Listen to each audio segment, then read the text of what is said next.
महाराजगंज का विकास होना चाहिए। 5 सालों में हुआ है। लोग अपेक्षा किए हुए थे भाई मोदी जी आएंगे तो बड़ा कुछ देने वाले तो हैं। बस वही घंटा मिला है, घंटा मिला है। नीतीश कुमार जी अब मानसिक स्थिति वैसी नहीं रह गई है उनकी कि वो सत्ता संभाल सके। कुछ लोग बाहुबली टाइप के नेता हैं, उन लोगों का कहना रहता है कि भाई सारण प्रमंडल से राजद का पूरा खात्मा हो जाएगा। सारण प्रमंडल की 2400 सीटें राष्ट्रीय जनता दल की झोली में जाएगी, इसमें कहीं कोई दो राय नहीं। देखिए, बिहार विधानसभा का चुनाव नजदीक है, सरगर्मियां बढ़ रही है। हमारी उपस्थिति अभी महाराजगंज विधानसभा क्षेत्र में है। हमारे साथ अशोक राय जी हैं। क्षेत्रों में खूब बढ़ चढ़ के हिस्सा लेते हैं। लोगों के द्वारा कहा भी जाना है कि भाई इस बार ये चुनाव में आ रहे हैं। देखिए क्या कुछ लोगों का मूड है या फिर इनके द्वारा क्या कुछ कहा जाना है, तमाम चीजों पर हमारी बातें होंगी। लेकिन उससे पहले बहुत बहुत स्वागत है सर आपका। आपको भी बहुत बहुत शुभकामनाएं। सुनने में आ रहा है कि आप विधानसभा का चुनाव में उतर रहे हैं महाराजगंज विधानसभा क्षेत्र से। देखिए, हम लोग पार्टी के समर्पित सिपाही हैं, राष्ट्रीय जनता दल के सक्रिय कार्यकर्ता हैं। हम कभी भी अपने आप स्वयंभू उम्मीदवार नहीं बन सकते हैं। पार्टी का जैसा दिशा निर्देश होगा, अगर पार्टी मुझे उचित समझेगी तो हमें मौका देगी तो हम चुनाव में आएंगे। अन्यथा हम ऐसे जैसे हैं लोगों की सेवा करते हैं वैसे हम अपना करते रहेंगे। क्षेत्र में जब हम लोग भी घूम रहे हैं तो लोगों का रिस्पांस मिल रहा है कि भाई अशोक राय फील्डों में घूम रहे हैं, लोगों की सेवा कर रहे हैं। अगर वो आते हैं तो हम लोग इस बार उनके साथ रहेंगे, क्या लगता है? देखिए, कार्यकर्ता हम कार्यकर्ता हैं और कार्यकर्ता कभी दावेदार नहीं बनता है, कार्यकर्ता हकदार बनता है। और टिकट के हकदार अगर हम कार्यकर्ता हैं तो समझिए कि टिकट के हम हकदार भी हैं। तो कहने का मतलब कि रात दिन हम लोगों का ये अपना जो है राजनीति में सक्रिय रूप से, चुनाव हो ना हो, आज चुनाव आया है, 5 बरस पर आया है या फिर कोई चुनाव आएगा, लेकिन हम लोग 24 आवर्स पार्टी के कार्यक्रमों के बारे में, पार्टी के नीतियों के बारे में, उसके सिद्धांतों के बारे में, लोगों के सुख दुर्द, हम हमेशा हम लोग अपना एक दूसरे से मिलना जुलना रहता है। और क्षेत्र में घूमना हमारी अपनी फितरत है, आदमी घूमता है। और जानते हैं विधायक जी को अपने? अब विधायक जी को हम चूंकि हमारे यहाँ आए हैं और सच्चाई है कि हमसे आज तक अब 5 साल होने को है और मेरे जैसा कार्यकर्ता चुनाव के बाद में उनसे एक दिन भी हमको कोई मुलाकात नहीं। मतलब आप ये बात कह रहे हैं कि आपसे एक भी दिन मुलाकात नहीं हुई है? जी हाँ, 5 सालों में? 5 सालों में। तो लोगों का तो बातें छोड़ दिया अब जाए। तो लोग से फीडबैक आप लीजिएगा, हम तो जो कुछ भी कहेंगे तो स्वार्थपरक बात हो जाएगी। विधायक जी संयोग है, वो लोग देख रहे हैं, वो लोग भी, जो लोग भी देख रहे हैं, क्योंकि आप ही के क्षेत्र में ये वीडियो चलने वाला है। तो क्या लगता है जो महाराजगंज का विकास होना चाहिए 5 सालों में हुआ है? देखिए विधायक फंड सबको मिलता है और उस फंड से चूंकि लोगों का विकास होना ही है। आप अब कौन सा कार्य करते हैं, मतलब अपना विकास या फिर लोगों का विकास? हमें तो लगता है कि लोग अपना भी विकास ज्यादा किए हैं। चूंकि अगर जनता के सुख दर्द में अगर सहभागी होते तो आज जो इनकी जो शिकायत जो सुनने में जो मिल रही है तो ऐसी नौबत नहीं आती।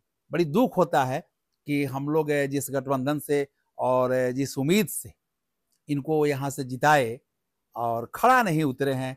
ये मैं नहीं, आप किसी से भी, लाखों मतदाता हैं इस महाराजगंज का प्रतिनिधित्व करते हैं, आप किन्हीं से भी पूछेंगे तो पता चलेगा कि क्या इनकी स्थिति है। 5 सालों में आपके क्षेत्र में विकास हुआ है कि नहीं? नहीं, मेरे समझ से हमारे पंचायत में तो अभी उनका कोई रोड हमको दिखाई नहीं देता है। मतलब विकास आप रोड को मानते हैं? नहीं, विकास रोड को मानते, बहुत सारी चीजें हैं विकास के आयाम में, लेकिन रोड भी एक उसका। आप कह रहे हैं कि विकास रोड 5 सालों में नहीं बना हुआ, तो विकास की जो गड़ी है वो रोड से आप जोड़ रहे हैं? देखिए, हम तो कह रहे हैं आपको विकास की कड़ियां बहुत है, जिसमें एक रोड भी है, रास्ता भी है, नाला भी है, स्कूल है, लोगों का रहने सहने का बहुत सारा चीज है, शिक्षा है, ये तमाम चीज विकास की श्रेणी में आता है। आपके विधायक जी से हमने एक बार सब प्रश्न किया था तो उनके द्वारा कहा जाना था कि विकास का मतलब बताइए, आपको कौन कौन सा विकास चाहिए महाराजगंज में?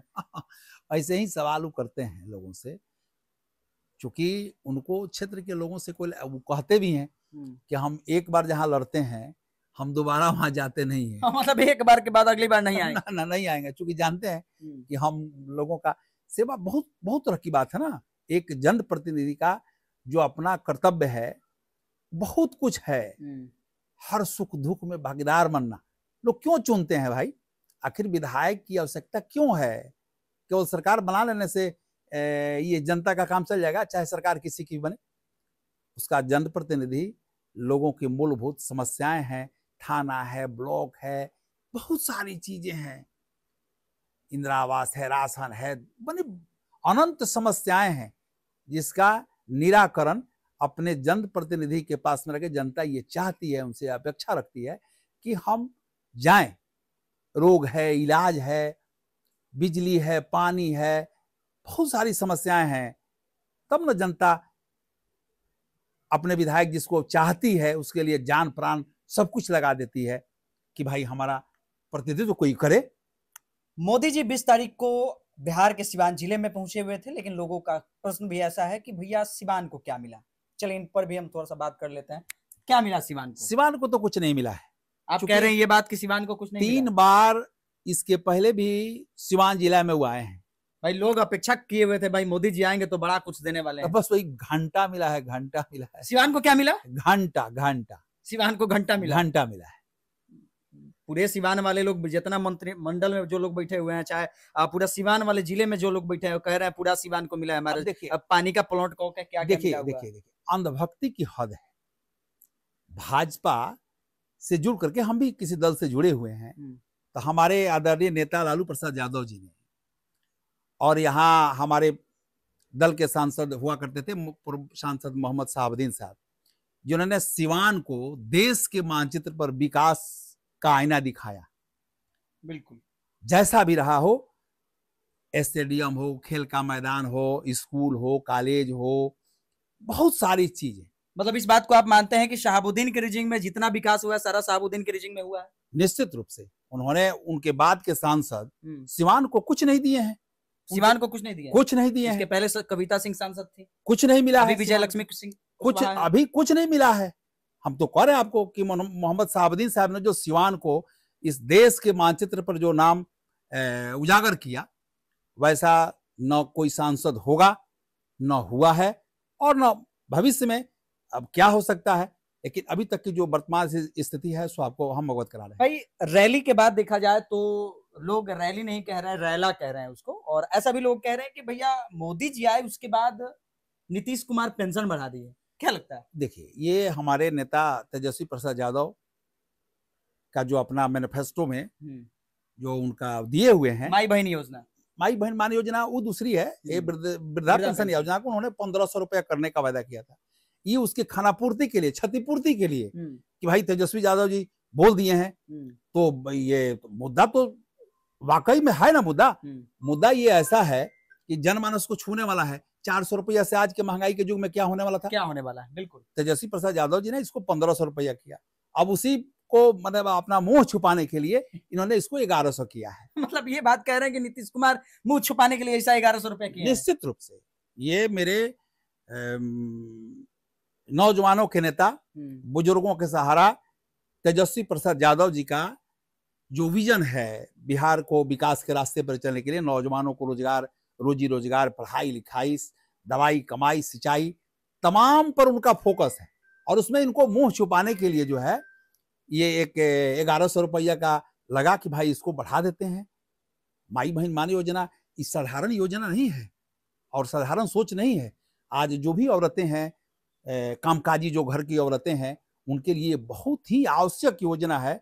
और जनता बिहार की इस समय 2025 में तेजस्वी प्रसाद यादव जी को मुख्यमंत्री के रूप में देखना चाहती है। क्या लगता है आने वाले समय में इस बात को लेके कुछ वोट में डिफिट हो सकता है क्या? क्योंकि नीतीश कुमार देखा जाए तो अभी पूरा अफरा तफरी में है कि भैया माई बहन योजना या फिर कह लीजिए तो वृद्धा पेंशन को बढ़ा दिए हैं, और भी वो कौन सा पेंशन है, विकलांग पेंशन ना, विकलांग पेंशन को ही उन्होंने बढ़ा दिया। तो क्या लगता है ये सब वोट का राजनीति है या फिर क्या? नहीं, देखिए नीतीश कुमार जी अब मानसिक स्थिति वैसी नहीं रह गई है उनकी कि वो सत्ता संभाल सके। आज उनका सत्ता जो है उनके इर्द गिर्द और ऑफिसर्स क्लास के जो लोग हैं, आईएएस आईपीएस जिसको कहते हैं, आईएएस लोग सत्ता संभाले हुए हैं। चूंकि आप सार्वजनिक मंच पर भी देख रहे हैं, अनाप शनाप कुछ भी बोल देना, अफसरशाही हो चुकी है। अफसरशाही उनके राज में 100% है, था भी। और बिहार की जनता आज ब्लॉक में उसको अगर एक जन्म प्रमाण पत्र बनवाना हो या किसी तरह का कोई काम हो, सवाल ही नहीं पैदा होता है। और माइक मैं कह रहा हूं आपसे कि कोई ऐसा आदमी नहीं है जो ये कह दे कि मेरा काम बिना पैसे का होता है। नीतीश कुमार के रिजिंग में एकदम भ्रष्टाचार, हत्या, लूट, बलात्कार चरम सीमा पर है। सारी इनकी अपनी जो कोशिश है, कोशिश अब कोई रह नहीं है, चूंकि मानसिक जिसका स्थिति ठीक नहीं रहता है वो कोशिश कर ही क्या सकता है। ये 20 वर्षों से खटारा पिटारा सरकार इनकी हो चुकी है। 2025 में निश्चित रूप से उसी पर मलहम लगाने के लिए, चूंकि सारण प्रमंडल में 24 सीटें हैं विधानसभा की, और इसमें से अधिकाधिक सीटें जो है राष्ट्रीय जनता दल और उसके गठबंधन के कब्जे में है। तो इन लोगों को लगा कि भाई यह सारण प्रमंडल में हम मोदी जी को उतार देंगे। अरे मोदी जी, जनता ये नहीं भूली है कि जिस समय पेट्रोल 50 रुपये था, डीजल या 48-42 ऐसे कुछ था, उस समय आपने इस देश की सत्ता संभाली है और आपने कहा है कि उसको हम 30-35 पर ले आएंगे। आज स्थिति ये है कि जो 50 का था वो आज 108 का 110 का पेट्रोल बिक रहा है और 100 रुपए का डीजल बिक रहा है। गैस जिस समय आप थे 400 रुपये था, गैस सिलेंडर 400 रुपये था, आज मतलब कि 20 में 1200 रुपया भी गया था। आप घट करके मान लीजिए कि 1000 के आसपास में आया है।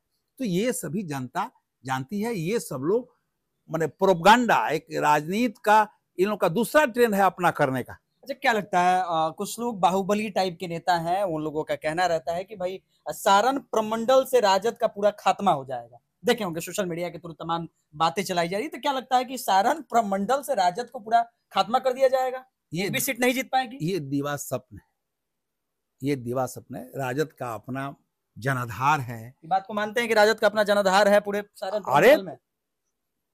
सारण प्रमंडल में नहीं, पूरे बिहार में। लोग ऐसा क्यों कह रहे हैं कि भाई सारण से हम खत्म कर देंगे पूरा? अब तो कहने के लिए कोई कुछ भी कह सकता है, कहने के लिए कुछ भी कह सकता है।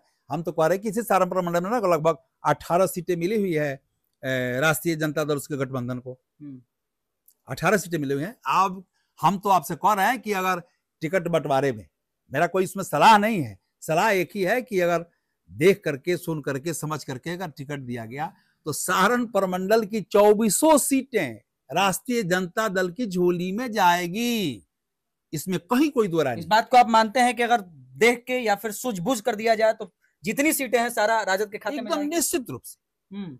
चूंकि जनता एकदम बेताब है तेजस्वी प्रसाद यादव जी को बिहार की सत्ता सौंपने। बिहार के नौजवान जो है बेताब हैं, चूंकि उनके रोजगार के सारे अवसर बंद हो गए थे और उन्हें जब 17 महीने के लिए भाजपा के 4 उप मुख्यमंत्री बने हुए हैं। नीतीश कुमार जी मुख्यमंत्री रहे हैं, लेकिन भाजपा के 4 सम्राट चौधरी हो गए, रेणु विजय तारकेश्वर प्रसाद हो गए, विजय सिन्हा हो गए। ये 4 क्या लोग किए हैं। और तेजस्वी प्रसाद यादव जी ने मात्र 17 महीने के कार्यकाल में उन्होंने 5 लाख लोगों को नौकरियां दी है। आज नौजवान उनके दीवाने हैं, इसमें कहीं कोई दो राय नहीं है। केवल समय का और लोग इंतजार कर रहे हैं चुनाव का। चलिए, पूरी वाकया को आपने सुना होगा अशोक राय जी ने क्या कुछ कहा, क्योंकि चुनाव की सरगर्मियां खूब बढ़ रही है, लोगों में उल्लास भी है। लोग ये कह रहे हैं कि भाई चुनाव जितना जल्दी होगा उतना बढ़िया होगा। बाकी इस वीडियो पर आप तमाम लोगों की प्रतिक्रिया क्या होगी जरूर बताइएगा। प्रोजेक्ट मेरा नाम विवेक है और आप मुझे अपना बिहार प्लेटफॉर्म पर देख रहे हैं। बहुत बहुत धन्यवाद।